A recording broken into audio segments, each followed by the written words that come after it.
연하를 나타내는 품, 이와 같이 나는 들었다. 부처님께서 카필라국의 정사의 나무 아래서 비구물이 1250인과 계셨다.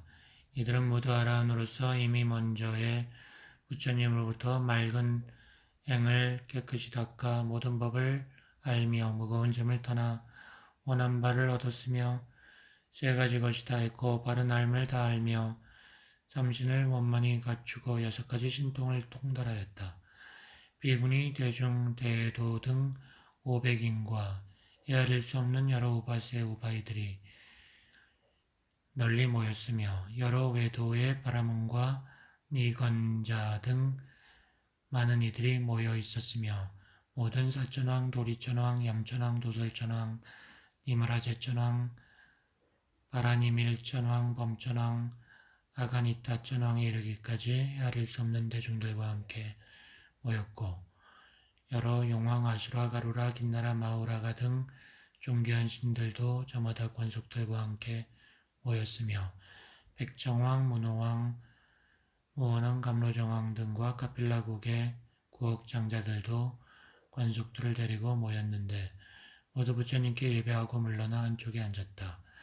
부처님은 몸에 32가지 몸매 32상과 80가지 잘생긴 모습 80종호에서 광명을 내어 삼천대천세계를 비추니 만월이 별 가운데서 특이하게 밝음과 같아서 거룩함이 의젓하였는데 무성인들 중에 왕과 온 대중의 모임에서는 모두가 의심하며 생각하기를 대자는 카필라에서 태어나 백정왕께 자라셨고 집을 버리고 나라를 떠나 도를 배우셨으며 명호가 부처님이 되셨는데 나무 아래에서 6년 만에 도를 얻으셨을까 12년 만에 얻으셨을까라고 하였고 원래 무슨 술법을 행하시어 이렇게 높고 뛰어나게 되셨으며 스승이 누구이길래 이제 특별히 높게 되셨고 무슨 법을 닦으셨기에 부처님이 되었나 하였다. 부처님은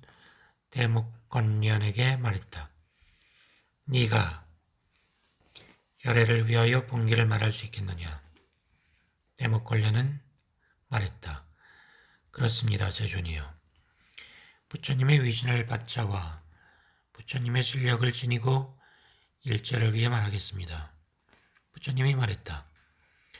전생의 오랜 것 동안 본래 범인으로서 처음에 부처님 도를 구한 이래로 정신은 형상을 받으면서 5갈래로 돌아다녔나니 한 몸이 죽어 무너지면 다시 한 몸을 받는 등 나고 죽음이 한량없어 천하의 불과 나무를 다 베어 상가지를 만들어 나의 옛 몸을 헤아린다 하여도 셀 수 없는 것과 같으리라. 무릇 하늘과 땅이 시작하여 끝나는 동안을 일겁이라 하거니와 나에게는 하늘과 땅이 바뀌면서 이루어지고 무너진 것이 헤아릴 수 없느니라. 세간의 탐욕으로 애욕의 바다에서 흐르고 빠져 있음을 마음 아파한 까닭에 나는 그 근원을 돌이키기 위해 힘썼으며 뛰어나오려 했나니 그 때문에 세상에서마다 고행하면서도 괴로움이라 여기지 아니하고 고요함을 즐기며 함이 없고 욕심이 없으며 보시하고 계율을 지키며 인욕하고 용맹스럽게 나아가고 한 마음으로 생각하여 성인의 지혜를 배우고 천하를 사랑하며 가난하고 불쌍한 이를 가엾게 여기고 근심하고 슬퍼하는 이를 위로하며 중생을 기르고 괴로워하는 사람을 구제하며 여러 부처님과 독학이며 아라한 등을 받들어 섬겼으므로 누적된 공훈이야말로 기억할 수조차 없었는데 옛날 디팡카라 부처님께서 세상에 나오시게 되었느니라. 제와 위국에 등성치라는 성왕이 있었고 백성들은 수명이 오래며 인자하고 유도하고 즐거워 의로웠으며 땅은 기름져 풍성하고 세상은 태평하였다. 대자가 탄생의 이름을 디팜카라라고 지었는데 제로와 세상에서 겨룰 리가 없었으므로 성왕은 생각하기를 기이하게 여기다가 죽을 때 나라를 대자에게 맡겼더니 대자는 무상함을 생각하고 나라를 전하여 아우에게 주고 출가하여 사문이 되었는데 도가 이루어져 명호를 부처님이라 하고 이 없이 지극히 높으니라 하고 거룩한 덕의 광명이라고 하였느니라. 밤낮 없이 비구 대중 62만을 거느리고 세상을 거느리고 다니면서 중생들을 교화하다가 죄와 위국에 돌아와서 성바지들과 나라의 백성들을 제도에 탈시키려고 여러 대중과 본국으로 오셔서 논의하셨느니라. 이때 나라 안의 백관과 신하들은 부처님 대중이 와서 나라를 빼앗으리라 하고 생각하여 군사들을 일으켜 미리 가서 항거할 것이요 나라를 주어선 안 되리라 하고 부처님을 향하려 하였는데 부처님은 신통으로 그 마음을 아시고 변화로 의리한 성을 만들어 그들의 성과 함께 대처하면서 부처님은 나라 사람들을 가엾게 여기시어 애탈시키려고 2개의 성을 지어 유리로 변화시켜 그 성이 환히 뜨이어 한 바퀴 서로 비치게 하시고 다시 변화로 62만 비구들을 부처님과 다름없게 나타내 보이자 왕은 두려워하며 의심이 풀리고 조복되었으므로 부처님께 나아가 조아리고 뉘우치면서 성품이 고루하고 두뇌 악한 뜻을 부처님께 품었나이다. 어리석은 사람의 잘못이라 용서하시고 부처님은 정사로 돌아가시옵소서. 7일 동안의 공양을 마련하고서 높으신 이를 받들어 맞이하겠사옵나이다. 하므로 부처님은 돌아가셨느니라. 이에 그 왕은 여러 신하들에게 묻기를 성왕을 받들어 맞이하는 법은 어떻게 합니까? 라고 하자 신하들은 말하기를 전륜 성왕을 맞이하는 법은 국토를 장엄하되 40리의 길을 편편하게 다스리고 형집을 땅에 뿌리고 금은이며 갇힌 옥에 7보 난간과 단기번기를 세우고 비단과 꽃 일산을 성문과 거리에 꾸미고 검은고를 따고 악기를 울리고 도리청과 같이 하여 꽃을 뿌리고 등을 켜며 이름 있는 향을 사르면서 공경이 길 옆에서 모셔야 합니다. 하므로 7일 만에 이미 마치고서 왕은 여러 신하와 백관에게 증명하여 인도하고 따르게 하면서 부처님을 마중하는지라. 부처님은 백성들을 가엾게 여기어 비구들에게 말씀하시기를 나갈 제비를 하라. 정에 응하여야겠느니라. 고 하시자 비구들은 받들었고 부처님은 본국으로 가면서 비구들에게 말하되 너희들은 이렇게 공양을 마련하고 잘 꾸민 광채를 눈으로 보느냐? 옛날에 내가 옛날 부처님네를 받들어 섬기면서 공양하고 정엄한 것도 지금과 같았느니라 라고 하셨느니라. 이때 나이 어린 범지 무구광은 어리면서도 총명하고 슬기로우며 뜻이 크고 포부가 넓었으므로 산과 숲에 숨어 살면서 고요함을 지키고 선정을 행하며 도서비참에 모르는 바가 없었다. 마음으로 공양을 드려 스승의 은혜를 갚으려고 생각하여 아직하고 다니면서 교화하다가 마을을 지나갔다. 마을에는 범지가 있어서 이름이 블루타였고 하늘에 성대한 제사를 지내기를 12달 동안 하면서 범지의 무리들 84,000인에게 음식을 공양하다. 그의 마지막에 보시로서 금은의 값진 보배와 수레 말소 양옷 비단신 7보의 일산 석장이며 차관 등을 그중 가장 총명하고 지혜로운 이에게 주게 되어 있었느니라.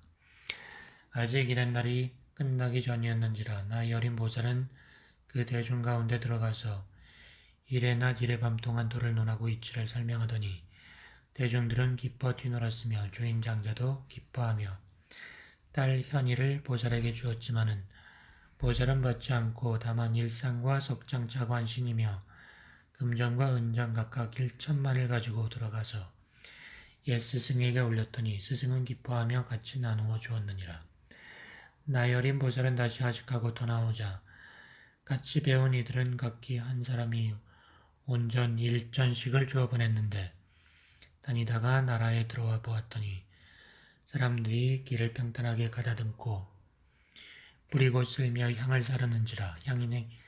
행인에게 묻기를 뭔 일입니까? 라고 하였더니 뒷밤가라 부처님께서 오늘 오심으로 공양을 마련하고 있습니다.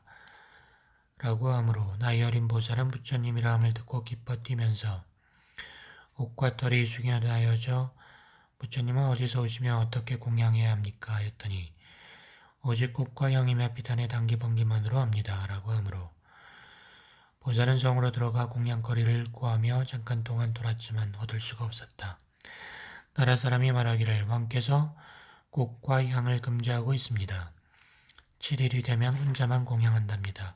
고함으로 보살은 이 말을 듣고 마음이 언짢았는데 잠깐만에 부처님은 이르시어 동자의 마음을 알아차리고 때에 어느 한 여인이 꽃을 병에 담아 지녔는지라 부처님은 광명을 내어 꽃병을 비추시며 유리로 변화시켜 안팎에서 보이게 하시자 보살은 나아가 개성으로 말했다. 온전히 무릇 500이 있어 5송이의 꽃을 사기를 정합니다. 뒷방 깔아 부처님께 받들어 올려 나의 소원을 구하겠습니다. 여인은 때의 개성으로 보살에게 대답하였느니라. 이 꽃의 값어치는 500전인데 어찌 500전으로 사려고 하십니까? 지금 어떠한 소원을 구하기에 은전의 보배를 아끼지 않습니까? 보살이 대답했다. 재석 범왕 악마왕을 구할 것도 아니요 사천왕과 전련성왕을 구하는 것도 아니며 소원은 내가 부처를 이루어 온갖 시방을 제도했다람입니다. 여인은 말했다. 장합니다. 반갑습니다. 소원을 빨리 이루십시오. 저는 다음 세상에 태어나서 언제나 당신의 아내가 되겠습니다. 보살은 대답했다. 여인이라 내정과 교태가 많은지라 바른도의 뜻을 무너뜨리고 구하는 바 소원을 어지럽히며 사람의 보시마음을 끊게 합니다. 여인이 대답했다. 저는 맹세코 다음 세상에 태어나 아이들과 나의 몸까지 보시하여 당신을 따르겠으니 이제 부처님이 저의 뜻을 아시리이다. 당신께서 나를 사랑하고 가엾게 여겨 원하는 바를 들어주시겠다면 이 꽃을 얻으실 수 있거니와 그렇지 않다면 돈을 도로 드리리다. 바로 그때 전생을 생각하면서 그의 본래행을 자세히 살펴보매 500생 동안을 지나오면서 일찍이 보살의 아내가 되었었다. 이에 곧 허락하고 기뻐하며 꽃을 받아 떠나가는지라 뜻에 매우 기뻐하며 이제 저는 연약한 여인이므로 나아가 배울 수 없습니다. 2송이 꽃을 맡겨오니 부처님께 올리소서라고 말했다. 그때 부처님이 이르셨는데 국왕과 신하와 백성이며 장자와 거사 권속들에게 애워싸였으므로 보살은 나아가 꽃을 흩트려야 했지만 나아갈 수 없었다. 부처님이 뜻을 하시고 변화로 땅을 질게 만드시어 사람들을 갈라서게 하셨으므로 비로소 나아가게 되어 5송이 꽃을 흩었더니 모두가 공중에 머물러 꽃 일산으로 변화되어 70리를 덮었으며 2송이 꽃은 부처님 양옆 어깨 위에 머물러서 뿌리에서 난 것 같았으므로 보살은 기뻐하면서 머리를 풀어 땅에 깔며 부처님께서 밟으시옵소서라고 하였다. 부처님이 말했다. 어찌 밟을 수 있겠느냐? 보살이 말했다. 오직 부처님만이 밟을 수 있습니다. 부처님은 비로소 밟으시고 서서 웃으시니 입안에서 오색 광명이 나와 입으로부터 7자를 떠나서는 2줄기로 나누어지면서 한 줄기 광명은 부처님을 3번 돌고 삼천대천세계를 비추시어 안 비춘 데가 없게 하고 도로 정수리로 들어갔으며 한 줄기 광명은 아래로 18지옥에 들어가서 고통이 사라졌다. 여러 제자들은 부처님께 아뢰었다. 부처님은 헛되이 웃으시지 않았사오니 그 뜻을 말씀해 주소서. 부처님이 말했다. 너희들은 이 동자를 보느냐? 이 동자는 수 없는 겁 동안 배운 바가 깨끗하여 마음을 항복받고 목숨을 버리고 육심을 버리고 공을 지키며 일으키지도 않고 없애지도 아니하며 치우침이 없는 사랑으로 덕과 행과 서원을 쌓아 이제 얻었느니라. 부처님은 동자에게 말하기를 너는 지금으로부터 100겁 후에 부처님이 되리니 명호는 사카무니 그렇게 온, 동등한, 더 이상 없는, 바르고 평등하게 깨달으니 라고 할 것이며 겁의 이름은 파타요, 세계의 이름은 사바일이라. 아버지 이름은 백정이요, 어머니 이름은 마야요, 아내 이름은 고이요, 아들의 이름은 라울라요, 시자의 이름은 아나니요, 오른편의 제자는 사리브리요, 왼편의 제자는 모컬리안이니리니 오딱 세상 사람들을 교화하고 시방을 제도했더람이 나와 같으리라고 하셨느니라.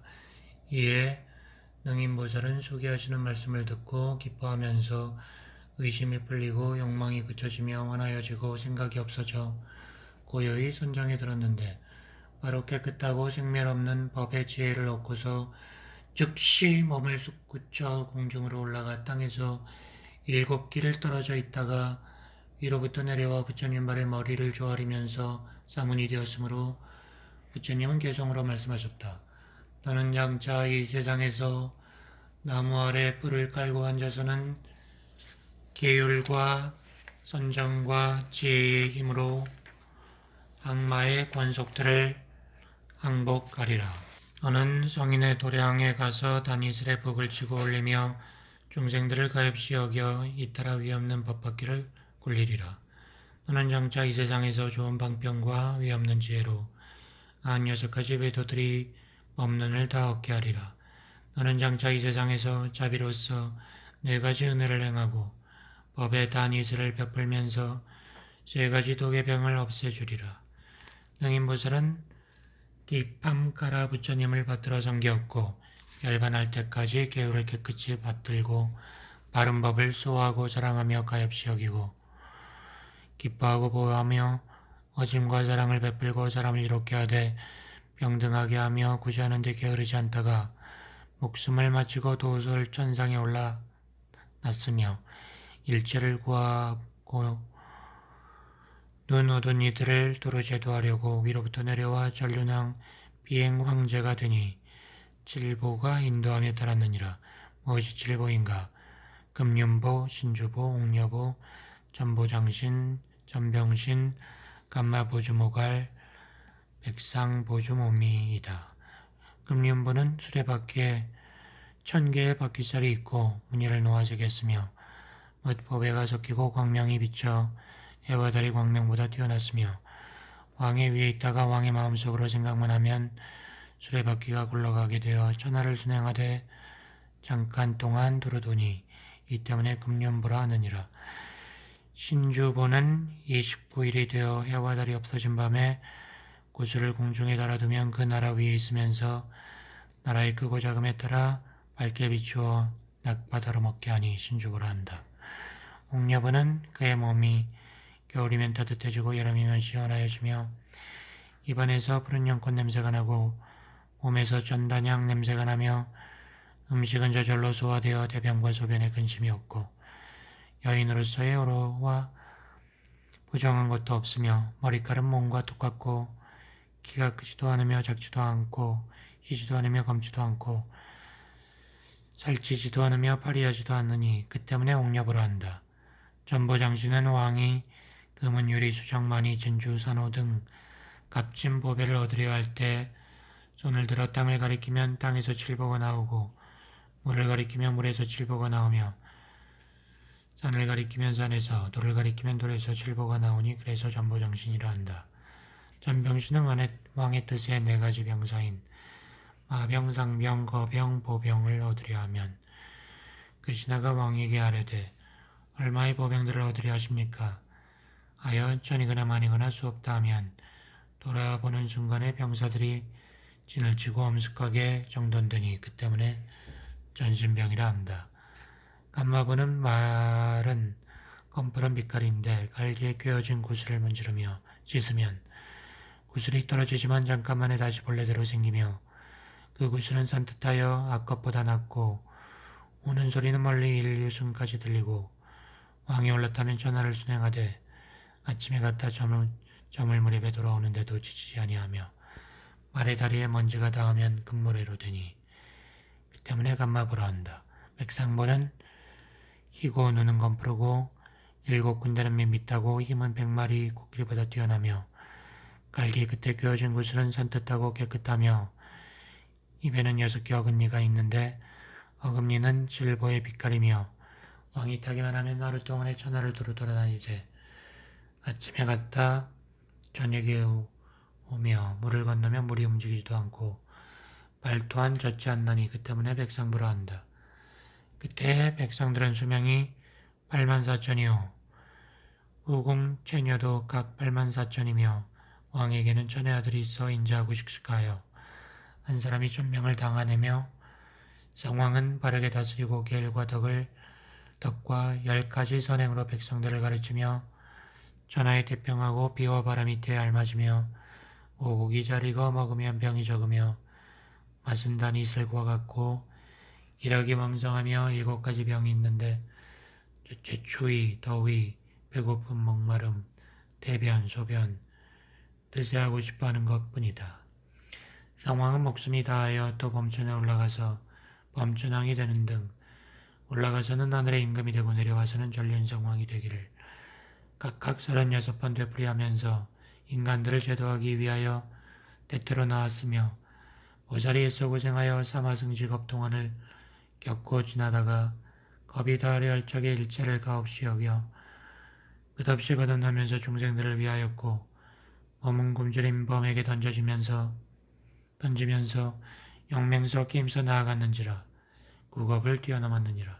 능인보살은 90일 만에 도와 덕을 닦고 부처님의 뜻을 배우며 6가지 바라밀인 보시직의 인욕정징 선정지혜를 행하고 좋은 방편과 사랑, 가엾이 여김, 기쁨, 보호로서 중생들을 기르되 갓난아기 보살피듯 하였으며 모든 부처님을 받들어 섬겨 쌓은 덕이 아니었고 여러 겁 동안 부지런히 고행해 십지혜행을 통달하였으며 일생 부처에 있으면서 공과 뜻이 이룩되어 거룩한 지혜가 한량 없었는데 시기에 운이 다가와서 내려가 부처가 되어야 했으므로 도솔천상에서 4가지를 살폈느니라. 도지를 살피고 부모를 살피면서 어느 나라 안에 나서 교화함이 마땅하며 먼저 누구를 지도해야 할까? 백정왕이야말로 나를 여러 세상 동안 낳아주신 아버지구나 하였느니라. 구리짤제에게는 2딸이 있었는데 대우원에 있는 모단에서 목욕을 하였으므로 보살은 손을 들어 가리키며 말하기를 나를 세상마다 낳아주신 어머니로다. 가서 태어나야겠다 하였다. 보살이 세상으로 내려오시는 봄, 이에 능인 보살은 변화하여 흰 코끼리를 타고 와서 어머니의 태안으로 나아갔는데 4월 8일에 부인은 목욕하고 의향을 바르고 새 옷을 입은 뒤에 몸을 조금 편안히 기댔더니 꿈에 공중에서 흰 코끼리를 타고 광명을 천하에 모두 비추며 검은고를 듣고 악기를 울리고 나고 노래하면서 꽃을 뿌리고 양을 사르며 자기 위에 와서는 갑자기 엎어짐을 보고 부인은 깨어났으므로 왕이 묻기를 무엇 때문에 놀라시오.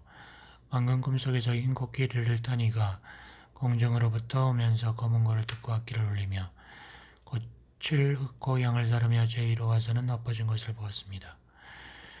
왕은 두려워하며 언짢게 여기어 관상장이 수약야를 불러 그 꿈을 점치게 하였더니 이 꿈이야말로 왕에게 복과 경사입니다. 거룩한 신이 태안에 내려오셨기 때문에 이런 꿈이 있었습니다. 탄생한 아들이 집에 있으면 전륜 비행 왕자가 될 것이요 집을 떠나 도를 배우면 장차 부처님이 되어 시방을 제도에 따라시리라. 아무로 왕은 기뻐하였으며 이에 부인은 몸과 뜻이 온화하고 맑아지는지라 개성으로 말하되 이제 나는 아이를 가졌는데 이는 반드시 마하살이라. 음욕, 사템, 실세움과 성냄이 그쳐지고 몸과 마음이 깨끗하고 편안하여지느나 마음으로는 언제나 보시를 즐기고 계율을 지니며 인욕하고 정진하며 선장의 뜻으로 삼매에 들고 지혜로 널리 사람들을 제도하리. 대왕의 몸을 자세히 살피고는 공경함이 마치 부형처럼 여기며 백성들을 보시며 가엾이 여기심이 자기의 아이같이 여기시어 병든 이는 요약으로 치료해주고 배고프고 추워하는 이에게는 옷과 밥을 주며 가난한 이를 가엾게 여기고 어른과 늙은이 공경하며 즐거이 나고 늙음을 없어지게 하리라. 여러 감옥에 갇혀있는 이들은 모진 고통 근심에 시달리나니 원컨대 왕이시여 큰 사랑 내리어 한꺼번에 죄와 허물을 용서하소서. 세상 풍속의 음악 소리를 저는 이제 듣고 싶지 않으니 산과 숲의 편안함에 나아가서는 깨끗하고 고요히 잠잠하여 안정하리. 이에 여러 작은 나라의 왕들은 대왕의 부인이 임신하였음을 듣고 축하하며 금은에 값진 보배와 옥과 곡과 양을 공경하는 마음으로 올리면서 기람을 찬양함이 한량없었는데 부인은 그들을 물리치며 피로하거나 번거롭지 않게 하려 했느니라. 부인이 임신하고부터 하늘에서 바친 여러 가지 맛있는 것으로 정신과 기력을 돋고 보태었으므로 저절로 배가 부르며 왕궁의 요리는 받지 않았느니라. 10달이 차서 태자의 몸이 이루어지고 4월 8일이 되었는데 부인은 나아가 유람하며 유민수 아래를 지나다 묵꽃이 피고 새별이 돋아날 때 나뭇가지를 잡아당겼더니 오른 겨드랑이로부터 탄생하며 땅에 떨어지면서 7걸음을 걸어가 손을 들고 말하기를 하늘 이의 천상천하 유아독존 제 세계가 모두 괴로움이므로 나는 장차 편안하게 하리라 고하였다. 그때 하늘과 땅은 진동하고 삼천대천 세계는 밟지 않음이 없었으며 제석과 범왕이며 사천왕 용귀신 야차 건달바 아수라 등의 관속들은 와서 모시며 호위하였고 용왕의 형제 가라와 울가라는 왼편에서 따스한 물을 비내리고 오른편에서 찬물을 비내렸으며 제석과 범왕은 접근하여 하늘 옷을 가지고 쌌고 하늘에서는 곡과 양을 비내리며 검은 고를 듣고 악기를 울리며 조이는 양, 사르는 양, 짙은 향, 기름 양이 허공에 꽉 메웠는데 보이는 태자를 안고 교룡거를 타고 당교와 번기며 풍악이 인도하고 따르면서 공중으로 돌아왔다. 왕은 태자가 탄생했음을 듣고 마음이 기뻐하며 대중과 백관이며 여러 신하와 범직거사 장자 관상하는 이들과 함께 나가 마중하는데 왕의 발이 땅에 닿자 500가지 흙에 묻힌 보배들이 튀어나왔으므로 많은 이들이 이익을 얻었다. 대에 모인 범죄인 관상하는 이들은 만세를 널리 부르며 태자의 이름을 시타르타라 지었으며 왕은 제석 범왕 사천왕과 하늘 용신 등이 공중에 찼음을 보고서 공경하는 마음으로 숙연해 주는지라. 모르는 결에 말에서 내려와 태자의 발에 예배했다. 때에 아직 성문에 이르기 전에 길 옆에 신묘는 한 나라에서 존경하는 곳이라.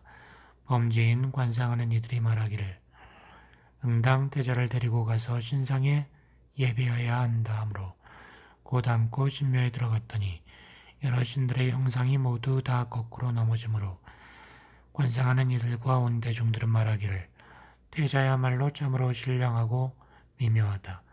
거룩한 덕이 감화하여 전신들이 귀명하는구나 하면서 태자를 일컫되 하늘 중에 하늘이라 하였다. 이에 공중으로 돌아왔는데 하늘에서 32가지 서응을 내렸느니라. 땅이 움직이면서 큰 언덕이 평평하여졌고 길과 거리가 저절로 깨끗해지고 더러운 냄새가 나는 곳이 향기로운 냄새로 바뀌어졌고 나라 지경에 마른 나무에서 모두 꽃과 잎이 났고 동산에서 저절로 기이하고 단 과일이 났고 육지에서 연꽃이 나와 크기가 수레바퀴 같았고 땅속에서 묻혀있던 보배광이 저절로 튀어나왔고 안에 감추어진 보물이 열려지면서 광명을 나타냈고 상자에 있던 옷들이 휘태에 걸려 있었고 묻 시내의 만갈래 흐름이 멈추어지면서 깨끗해졌으며 바람이 개고 구름이 걷히면서 공중이 깨끗해졌다. 하늘의 사면에서 가는 기름양을 비내렸고 명월 진주가 전당에 걸려졌고 공중의 불과 촛불이 다시 쓸 데가 없어졌으며 해와 달과 별이 모두 서서 가지 않았으며 비성이 아래에 나타나서 태자의 탄생을 모셨고 하늘의 맑은 보배 일산이 공중 위를 덮었고 팔방의 신들이 보배를 받들고 와서 바쳤고 하늘에 맛있는 밥이 저절로 앞에 나타나 있었고 보배 독에 아가리마다 단 이슬이 매달려 담겨 있었고 천신이 칠보로 된 교로 수레를 끌고 왔다. 500마리의 큰 코끼리 새끼가 저절로 장각 앞에 늘어서 있었고 500마리의 흰 사자 새끼가 설산으로부터 나와서 궁전 앞에 늘어서 있었고 하늘의 아름다운 여인들이 궁녀들의 어깨 위에 나타났고 여러 용왕의 딸들이 궁성을 둘러섰고 하늘의 1만 옥녀들이 궁작의 물자를 붙잡고 궁성 담 위에 나타났고 하늘의 아름다운 여인들이 금의 병에 향즙을 담아가지고 줄을 서서 공중에 모였고 하늘의 음악이 모두 내려와 한꺼번에 울렸고 지옥이 모두 휴식하고 모진 고통이 시행되지 않았고 독벌레가 숨어 엎드리고 상스러운 새들이 날면서 지저귀었고 고기잡이와 짐승사냥 등의 나쁜 짓이 같은 때에 인자한 마음으로 되었다. 지경안의 부인들이 아이를 낳으면 사내아이였고 귀머거리 소경 벙어리 곱사 등의 질병이 나았고 수신이 사람으로 나타나서 머리 숙여 예배하고 시중드는 것이었다. 이때를 당하여 16의 큰 나라에는 맑고 기특하지 않은 것이 없었으므로 전에 없던 일이라 찬탄하였다. 이에 향산에 있던 도사 아시타는 한밤중에 깨어났더니 하늘과 땅이 진동하므로 광명이 빛나고 예사롭지 않았으며 산중에 있던 우단바라꽃 속에서 저절로 큰 사자가 나오더니 땅에 떨어지자 7걸음을 걸어가서 머리를 들고 으르렁거리니 두루 40리 안에 날짐승, 길짐승과 날고기며 꿈틀거리는 동물들이 두려워하며 엎드리지 않는 것이 없었으므로 아시타는 생각하기를 세간의 부처님이 계셔야 이런 상스러움이 나타나는 것이다.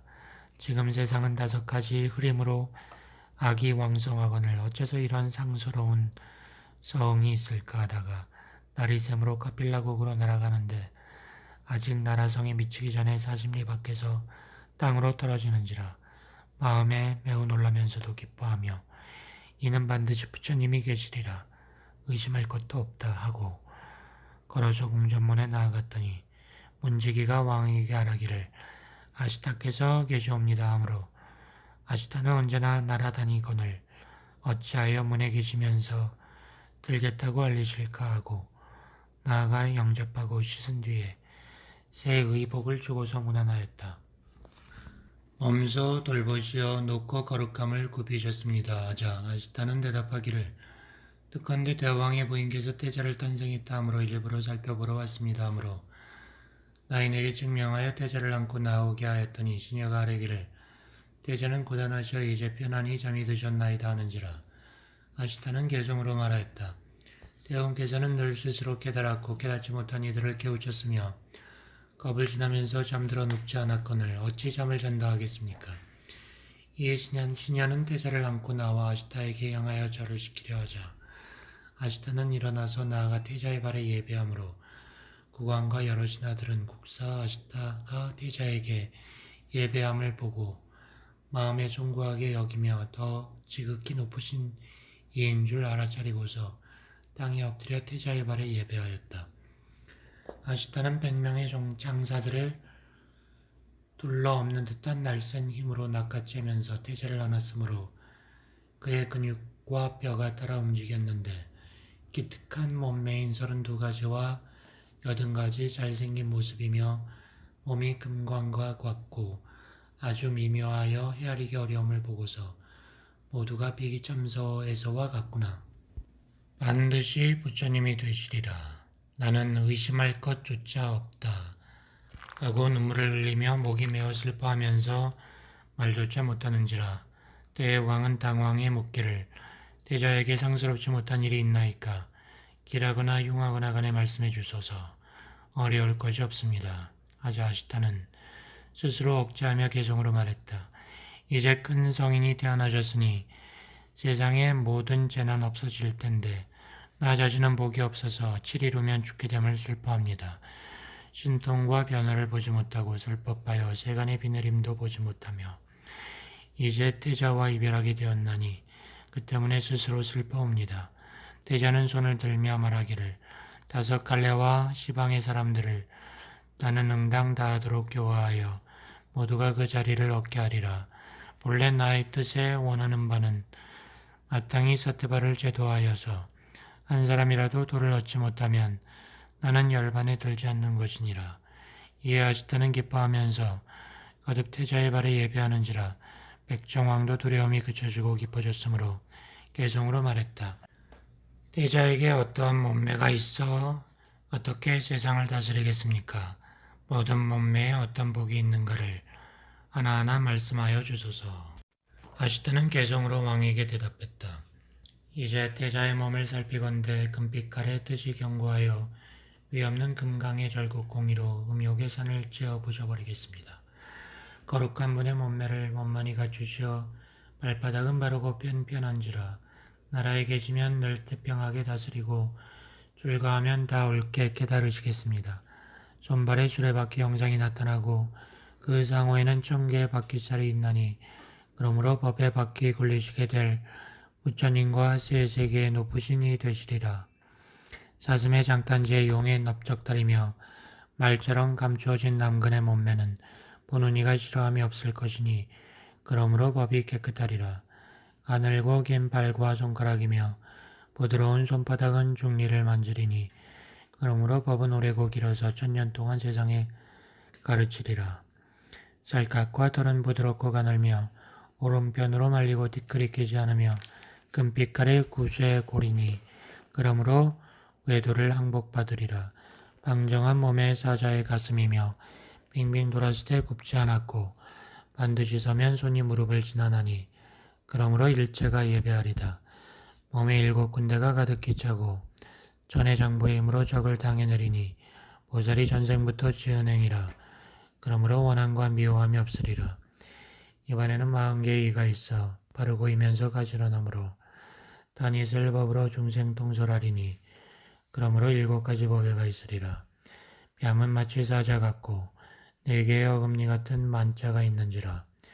부처님의 덕은 천하에 나타나리니 그러므로 새 세상이 능력하리라. 밭에서 맛이 나고 차례로 맛이 나서 먹는 것에 그 맛을 알 것이므로 그 때문에 법의 맛을 마련하여서 일체에게 베풀어 줄 것입니다.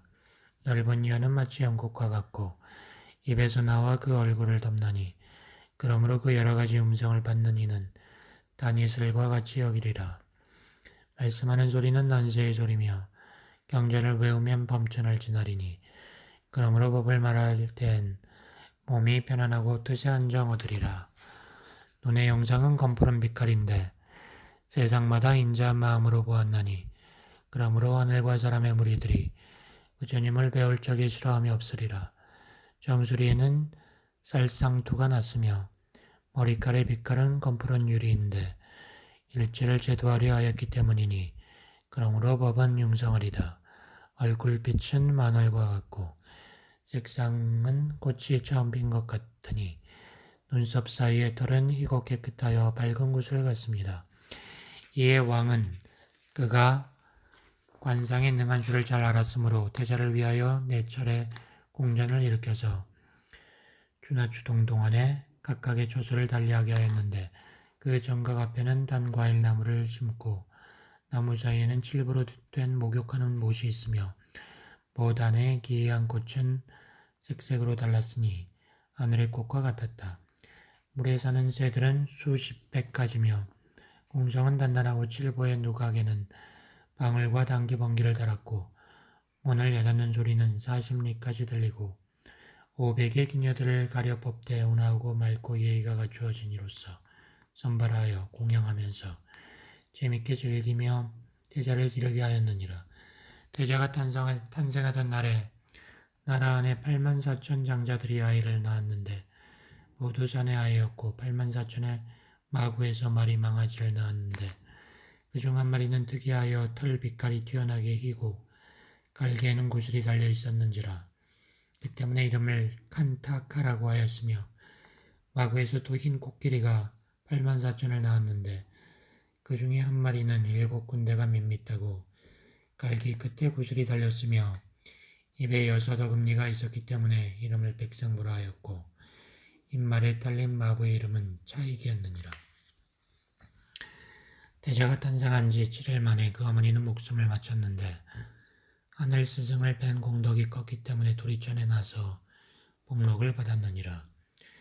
태자가 공중에 있으면서 시끄러움을 좋아하지 아니하고 뜻에 한가하고 편안함을 생각하였는데 왕은 시녀에게 묻기를 태자는 즐거워하느냐 하자 시녀는 아뢰기를 공양과 풍악은 때를 잃지 않는데도 태자를 자세히 살피건대 기뻐하거나 즐거워하지 않나이다 하므로 왕은 조심하고 걱정하여 신하들을 불러서 아시다가 관상 보며 말씀하시기를 반드시 부처님의 도를 이루리라 하셨는데 무슨 방편을 써서 태자를 머무르게 하며 도의 뜻이 없게 하겠소 라고 하였더니 한 신하가 말하기를 오직 글만을 가르치면서 뜻을 메어 두어야 하리다 하므로 곧 그의 수종 500인과 함께 스승의 문에 나아가게 하였는데 스승이 태자가 옴을 듣고 즉시 나아가서 예배하고 영접하였더니 태자가 묻기를 무엇하는 분이십니까 하므로 신하는 말하기를 바로 나라님에게 글을 가르치는 스승입니다 하였더니 태자가 묻기를 잠부드 비파의 글에 무릇 64가지가 있는데 곧 글 이름을 세어보시고 이제 어느 글로서 나를 가르치시겠습니까? 하는지라 범주는 당황하며 태자에게 대답하기를 64가지라 하시는데 저는 아직 들어본 일이 없습니다. 다만 2가지 글만을 가지고 백성들을 가르쳤습니다 하고 즉시 귀명하면서 원컨대 미치지 못했음을 용서하옵소서라고 하였느니라. 이에 태자는 여러 관속과 함께 궁전으로 돌아왔는데 나이 17이 되자 재주가 더욱 나타났지만 밤낮으로 근심하며 기뻐하거나 즐거워하는 일이 없이 언제나 출가만을 생각했다. 왕이 이것을 근심했다. 왕은 태자를 위해 이름 있는 여인을 채택하려 했으나 태자 만난 이가 없었는데 작은 나라의 왕 성각이라는 이에게 구이라는 딸이 있어 천하에서 착할 리가 없었는지라 8나라에서 왕들이 모두 아들을 위하여 구원하였지만 모두에게 허락지 않았다. 함을 듣고 성각을 불러 말하기를 나는 태자를 위하여 당신의 따님에게 장가를 드리려 하였더니 성각은 대답하기를 딸에게는 어머니가 있고 여러 신하들과 국사 범지가 있으므로 마땅한가 물어야 하겠으니 따로 아뢰겠습니다. 하고 성각은 나라로 돌아가 근심하고 언짢아 하며 음식도 먹지 못했다. 딸은 왕에게 묻기를 무엇 때문입니까? 너 때문이다. 어찌하여 저 때문입니까? 여러 국왕들이 와서 너에게 청혼함을 들었으면서도 나는 허락치 않았는데 이제 백정왕이 태자를 위해 너에게 청혼하였다. 허락하지 않으면 벌을 줄 것이오. 마음에 든다 하여 허락하려 하면 여러 나라에 원한이 맺힐 것이다. 그 때문이다. 딸은 말했다. 아버님께서는 뜻을 편히 지니십시오. 이 일은 쉽습니다. 제가 7일 후에 스스로 결정하러 문에 나가겠습니다. 하므로 성각은 허락하고 백정왕에게 알리기를 딸이 7일 후에 자신이 나가서 나라 안에서 무용과 기술이 뛰어난 이로서 결정하겠다 하니 그렇게 하여야 되겠습니다 하였다. 백정왕이 생각하기를 태자는 궁중에 있으면서 익혀본 일이 없었거늘 이제 재주를 시험하려 하니 어떻게 해야 할까 하였다. 그날이 되자 구인은 500의 시녀들을 데리고 나라와 문 위에 나아갔더니 재주 있는 선비들이 구름처럼 모였다. 가장 미묘한 재주와 예법과 음악을 갖추고 있는 이를 보고서 나는 응하겠습니다 라고 하므로 왕은 여러 신하들에게 명하기를 경기장에 나가서 여러 기술을 관전하라 하고 왕은 우다인에게 말하기를 그대는 태자에게 말하라. 태자를 장가드리려고 하는 것이니 기특한 재주를 나타내야 하리라 하자 우다인은 분부를 받고 가서 태자에게 말하기를 왕께서 장가드리려고 예법과 음악을 시합하게 한 것이니 경기장으로 나가소서. 태자는 곧 우다인과 난다, 데바다타, 아난 등 500인과 함께 예법, 음악, 활쏘기 등 재주 겨루는 도구를 가지고 성문을 나갔는데 코끼리 한 마리가 놓여 있었는지라 그 성문에 당도하여 힘이 세다고 뽐내는 사람 데바다타가 나오다가 코끼리가 문을 막고 있음을 보고 한 주먹으로 내질러 죽였다. 이윽고 난다가 이르러서야 기럽혀다 끌어다 놓았는데 뒤에 태자가 오다가 그것을 보고 코끼리를 소생시켰다. 데바다타는 경기장에 이르러서 역사들과 씨름을 하였는데 당해낼 리가 없어서 여러 이름 있고 힘이 센 이들이 참패를 당했다. 왕이 물었다. 누가 이겼느냐? 대답하기를 때받았다이옵니다 하므로 왕은 난다에게 말하기를 너와 때받았다가 씨름을 해보라. 씨름을 하자 때받았다가 기절했다. 난다에게 태자와 결판하라 했는데 난다가 사양하며 물러갔다. 다시 활쏘기로 결정하는데 여러 유명한 사수들은 화살의 힘이 대단하였지만 미치지 못하였다. 대받았다가 쏘자 관역을 꿰뚫었다. 태자는 나아가 소리하였지만 활을 당기면 모두 꺾이며 손에 맞는 것이 없으므로 그의 수종에게 말하기를 우리 선조에게 활이 있었는데 지금 천묘에 있다. 너는 가지고 오너라 하므로 활을 가져오는데 두 사람이어야 감당할 수 있었으며 여러 사람들에게 주어도 들을 수 있는 이가 없었다. 태자가 활의 시위를 매자 활소리가 천둥소리 같았다. 태자는 활을 튀김에 소리가 40리까지 들렸고 활을 쏘니 7개의 북을 꿰뚫고 지나갔고 재차 쏘자 북을 뚫고 땅으로 들어가서 샘물이 솟아나왔다. 태자가 모든 종목에서 승리한지라 종을 치고 북을 두드리며 검은 고를 따고 공중으로 돌아가는데 우다이는 성각에게 말하기를 태자의 제주야말로 일마다 특수하였는데 따님 고인은 어디에 있습니까 하자 성각이 말하기를 500의 신녀를 거느리고 성문 위에 있습니다. 우다이는 태자에게 말했다. 기특하신 일을 나타내야 하리다.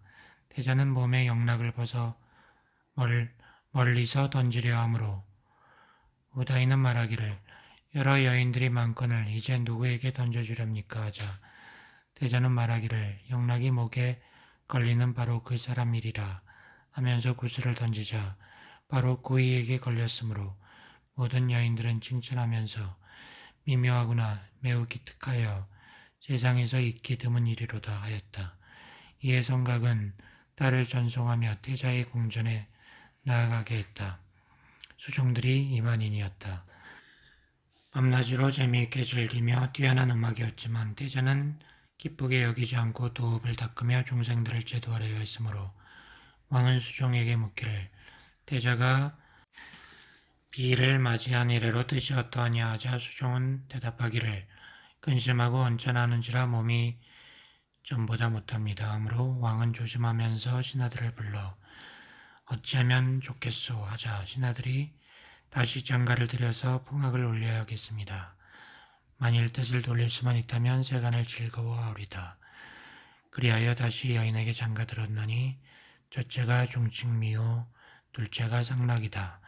하나의 부인에게 2만씩의 처녀가 있었는지라 세 부인에게 6만의 처녀들이 있어 단정하고 아름다워 천녀와 다름없었는데 왕은 고이에게 묻기를 태자에게 6만의 처녀들이 있어 풍악을 울리는데 태자는 즐거워하느냐 하자 태자는 아침부터 밤까지 정신을 쓰며 도의 뜻을 두기 때문에 즐거움을 생각하지 않습니다 하였다. 왕은 듣고 근심하면서 여러 신하들을 불러 의논하기를 이제 태자에게 이바지한 것은 세상에선 더할 나위 없이 값지고 기이한 것인데 뜻을 오로지 그대로 하여 일찍이 기뻐하거나 즐거워한 일이 없다는데 틀림없이 아시타의 말씀과 같을까요 하자 신하들이 말하기를 6만의 처녀들이면 세상에서 최상의 즐거움이거늘 기쁘게 여기지 않는다 하면야 밖으로 내보내어 유람하며 다스려지는 정사나 자세히 살피게 하면서 도의 뜻을 흐트러지게 해야 하오리다 하였다.